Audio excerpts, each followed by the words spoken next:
екі балықшының оқиғасын, барлығымыз білетін шығармыз. Екі балықшы көрші, ана екеуі бір-біріне. Біреу Аллаға сенеді екен, кәдімгі жалғыз Аллаға иман келтірген, екіншісі мүшрик екен, құдайларға сенеді екен. Үйінде бірнеше пұт бар екен былайдай. Сөйтіп екеуі таңертең көлге шығады екен балыққа. Мынан айтып жатқан естиді екен да, уа құдайлар деп шығып келеді екен, уа құдайлар, ризық несібемді кең қыл деп ше. Мынау я Алла саған тәуекел еттім деп шығады жаңа. Сөйтіп көлге барады. Мынау жаңа құдайлар дейтін бар ғой. Қармақты лақтырса болды, балық түсіп жатыр ғой. Мынау Аллаға сыйынып келген жаңа қасқа. Лақтырады жоқ ештеңе. Шам уақытысы болады ғой, ойлан, азаннан кешке дейін бір балық түспеген кезде Құдай туралы не ойлайсың? Азаннан Аллаға сыйынып шыққансың үйден.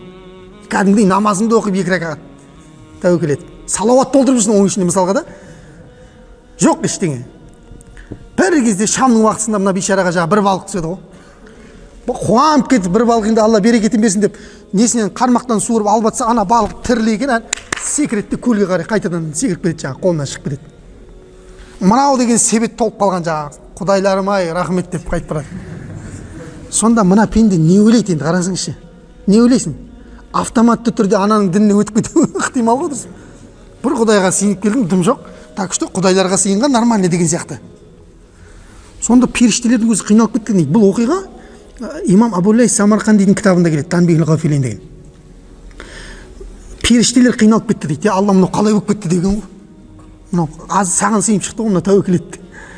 Сонда базарда істейтін кісілерге күштен болды не дейді. Кеше бір кісі айтады, кәдімгі намаз оқып не қылып шығасың, кейде дым болмайды дейді да, қара кешке. Сол ойланып қаламын дейді да, Құдай қалай болды сонда деген сияқты.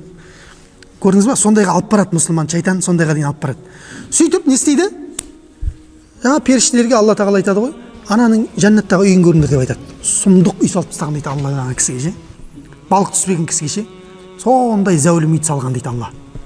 Ал енді мынаның үйін көріңдер оттағы дейді. Тозақ